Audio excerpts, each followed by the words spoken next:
Welcome to Free Soul Awakening, the podcast that invites you to liberate yourself from conditioning, fear, and self-doubt. And remember that your soul was never meant to be caged, it was meant to be free. Hey guys, my name's Ashley, and I am your lone host today. So we're doing another solo episode, a little mini episode, and today I thought we could talk about how we can live through children or learn through watching children just live their lives. And I want to read a little page from, it's called Wisdom Proverbs for today, and it's by Gemma Lonsdale, who's, I guess, a friend of mine. I consider her a friend of mine. But it says, children are our greatest teachers. Children remind us of the wisdom we've forgotten, the simple joys, the unfiltered laughter, the ability to live fully in the moment. As we grow, we become conditioned by the world, losing touch with the purity and playfulness that once came so naturally. We often think it's our job to teach children, to show them right from wrong, to help them learn and grow, but children hold wisdom of their own, wisdom from past lives, from their deep connection to the divine. They are often closer to the truth than we are, and can teach us how to live more freely, more joyfully, and more in alignment with ourselves. Listen to your children. Listen to the children around you.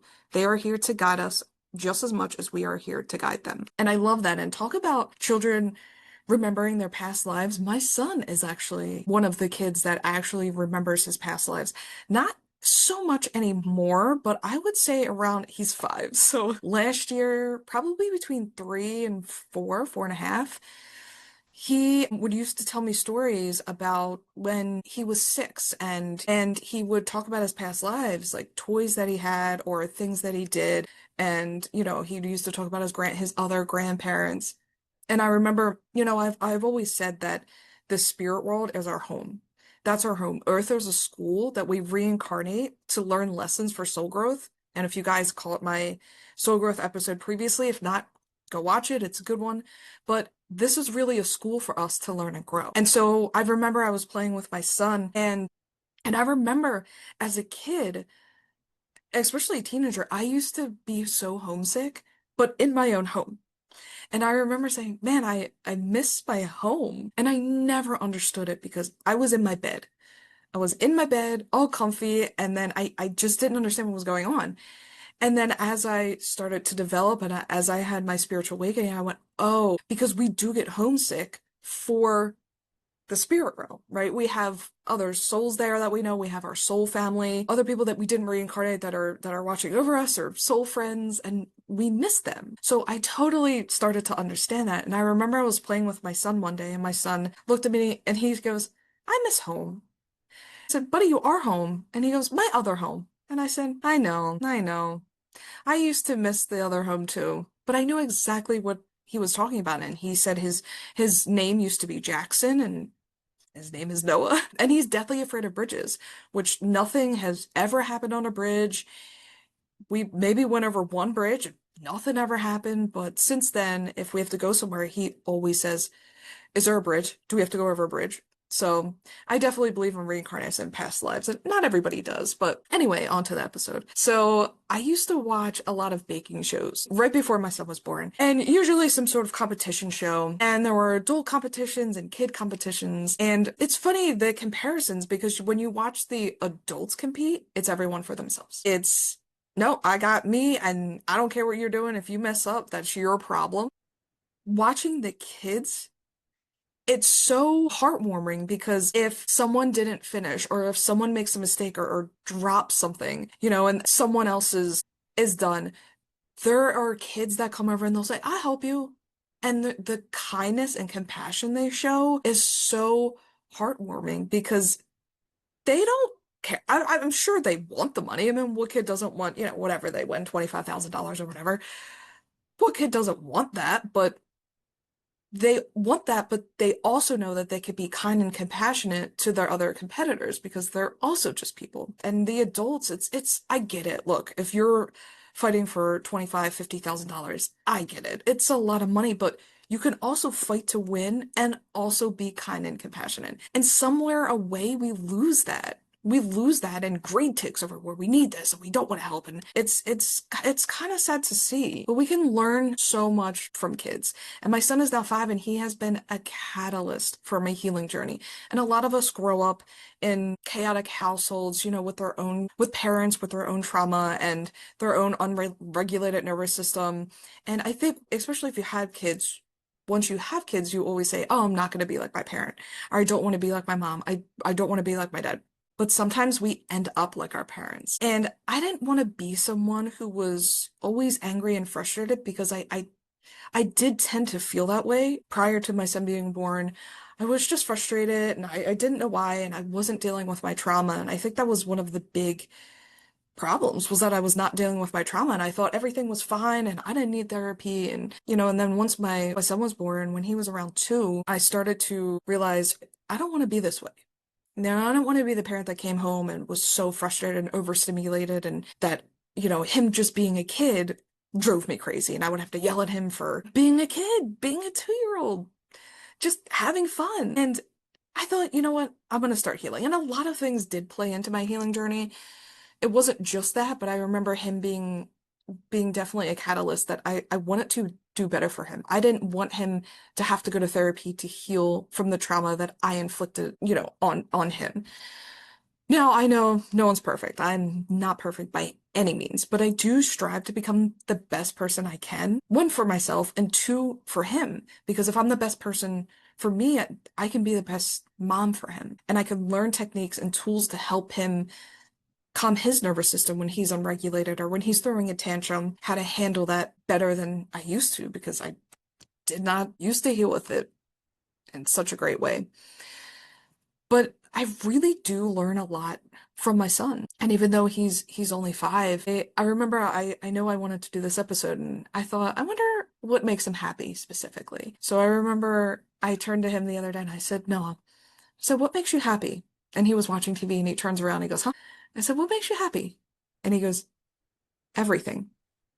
He's like, "Everything." I was like, I really wasn't expecting that answer, but I was super, super happy that he said everything, because we are supposed to enjoy life, everything that life has to offer us, every little thing. There are so many things that we could be grateful for in life, and I think we lose sight of that as we grow, because of conditioning, because of society, that we're supposed to work and that's it, and work, work, work, and make more money and more money and more money. And yes, money, again, money is great. We need money to survive, but there's a line between, financial stability and greed. And someone who has money, who wants more money and more money, and then it's never enough, then you're overworking yourself. And when it comes to being a parent who's healing and can offer patience and comfort and compassion to their kids, that's what we want to be able to provide for our kids. Yes, financial stability, but also healing tools. I know their kids are going to have trauma. I mean, obviously my son will too, but I can take accountability for how I feel and how I act. Even if I do lash out at my son, "Hey buddy, wasn't your fault. This is my shit, right? My shit that I have to deal with." Obviously, I don't say shit. That's a potty word, guys. I was just so happy that everything makes him happy. And I hope to really encourage him throughout his life not to chase money and not to chase toys and big mansions and nice cars, but to chase happiness and fulfillment. Because that's what we really want. We want to be fulfilled within ourselves, that he doesn't have to look to a relationship to be fulfilled. He doesn't have to look for outside sources to be happy, to fill him. And that's what I hope to teach him. But, he's also teaching me patience and kindness and to love everything. And one of my favorite things is to play with my son. Sometimes I'm busy and I have to say, "Buddy, can't play with you right now." But it's it's really, really fun because we forget, right? We don't want to play with our kids, and just go play by yourself. So his play is really, really fun because he's very imaginative, very creative. And, I remember the one day he's like, "Mama, you want to play with me?" I said, "Yeah, I want to play with you." So he gave me a sword, a styrofoam, and we had to go kill zombies. And I was like, "All right, let's go kill zombies," right? But instead of just killing the zombies that weren't there, I really started to picture in my head zombies. And I said, okay, I'm really going to get into this play right here. I'm going to nurture my inner child because each of us have an inner child that still lives within us that wants to play, that wants to be nurtured, that wants to be seen and heard. And so I'm playing with them and I'm picturing these zombies and it was really fun. So anytime I get a chance to play with my son, I'm always down to play with my son and that helps me heal. That helps my inner child heal too. Kids really live in the present. And if we really watch them, we can really learn how to live in the present because they're not really thinking about tomorrow. They're not thinking about what happened yesterday. They're thinking about today. They just live in the moment. And I love that. And that's what I try to encourage other people to do. And I try to do because sometimes even for me, it's hard. I have my own stresses and anxieties that, do come up, and since playing with my son and trying to learn from him, I've been actually enjoying life more. And, I've been hiking a lot, but instead of hiking, I stop on my walks and sometimes I just look at the trees and look around me and just think, God, this is so cool. I remember one of the moments, me and my cousin, we usually go to Colorado every year. Well, we go from Arizona, where she lives, we drive through Utah to Colorado and go visit different national parks. And this will be our last year before we go out to the West Coast. But we're going again this year. And I remember last year we would go on sunrise hikes and sunset hikes all the time. And I used to think, I live in Philly. Man, these sunsets are beautiful. Philly doesn't have sunsets like these. And I remember coming back and I caught a sunset in Philly. And it was actually really beautiful. And I started to appreciate life in Philly.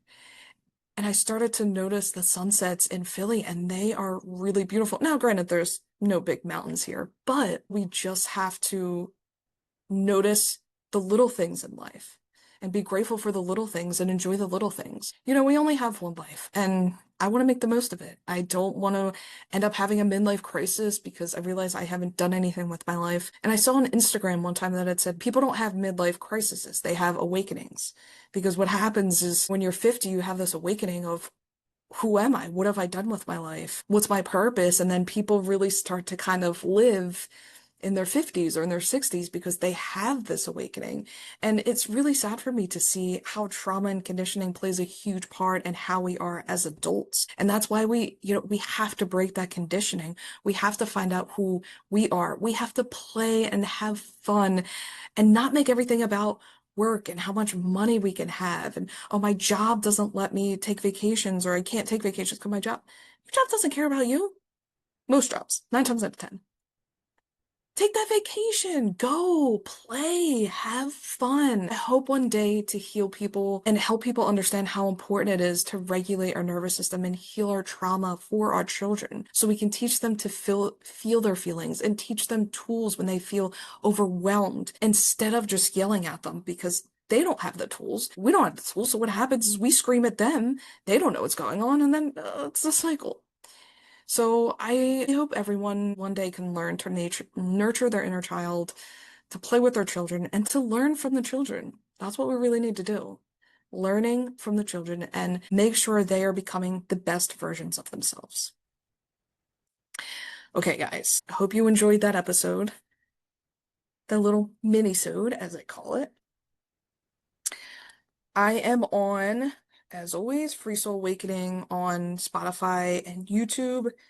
If you guys can just do me a solid and hit that follow and subscribe button, that would be super dope. And like and comment if you want. This is where we're going to pull a card. So this is fortune cards, tea leaves. Little tea leaf fortune cards. All right, let's see what we got here. Oh, I'm also freesoul_ash on Instagram. So here we got barrel. I don't know if you guys can see that. Ooh, there you go. Barrel. So it's a barrel, and it says you feel something is lacking in your life, perhaps love, money, or goals. This is kind of me saying about fulfillment and how fulfillment doesn't come from love, money, or goals, but, self-love. Maybe financial stability for yourself or goals that you have for yourself that you're not chasing after. Okay, I'm gonna read what it means in the book. An empty barrel lies discarded on the ground under a tree. Dead leaves from the tree cover the ground around the barrel. The empty barrel indicates that you were dissatisfied with some aspect of your life. This could be something you are in denial about, as you cannot or do not want to change your life at the moment. It is important that you examine the various aspects of your life and take steps to improve the area you consider lacking. Well, there you go. So, like I said, if you feel you're lacking, figure out what it is that you want to achieve and go for it. We have one life, guys. One. That's it. One that we're going to remember. So don't look outside, look inside, okay? Look inside for what you need. Or what are your goals? Let's go. Now's the time. Now is the time. All right, guys. I'll see you next week. New episodes come out every Wednesday. Bye.